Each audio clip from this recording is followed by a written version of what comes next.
In this universe, there is one great energy, and we have no name for it.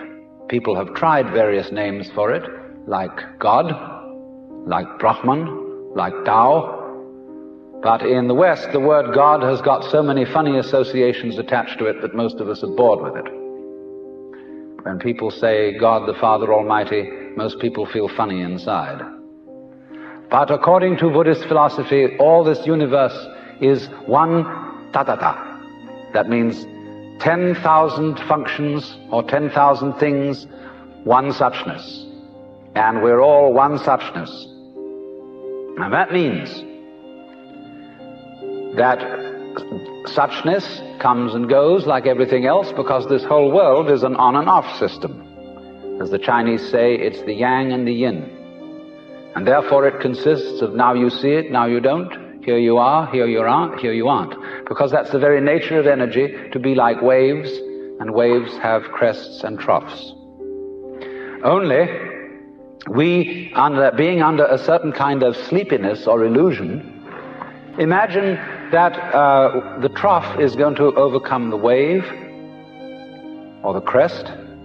The yin, the dark principle, is going to overcome the yang, or the light principle, and that off is finally going to triumph over on. And we, shall I say, bug ourselves by indulging in that illusion. Gee, supposing darkness did win out, wouldn't that be terrible? And so we're constantly trembling and thinking that it may, because after all, isn't it odd that anything exists? It's most peculiar. It requires effort, it requires energy, and it would be so much easier for there to have been nothing at all.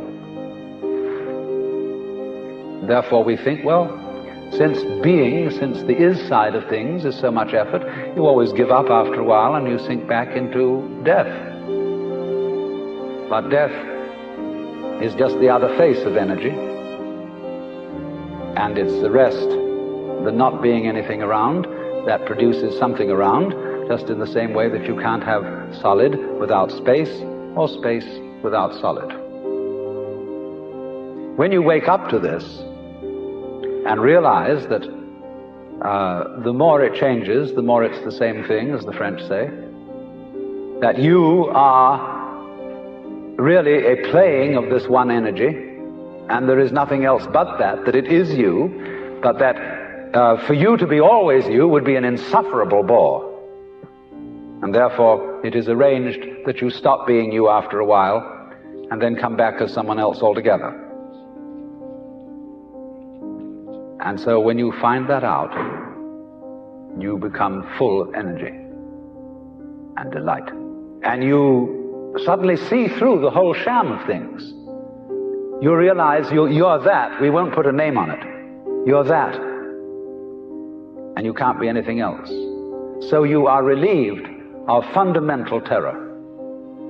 That doesn't mean that you're always going to be a great hero, that you won't jump when you hear it bang, that you won't worry occasionally, that you won't lose your temper. It means, though, that fundamentally, deep, deep down within you, you will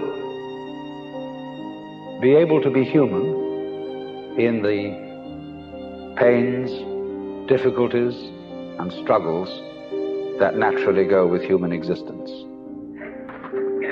But to have no hang-up, that is to say, to be able to drift like a cloud and flow like water, seeing that all life is a magnificent illusion, a playing of energy, and there is absolutely nothing fundamentally to be afraid of.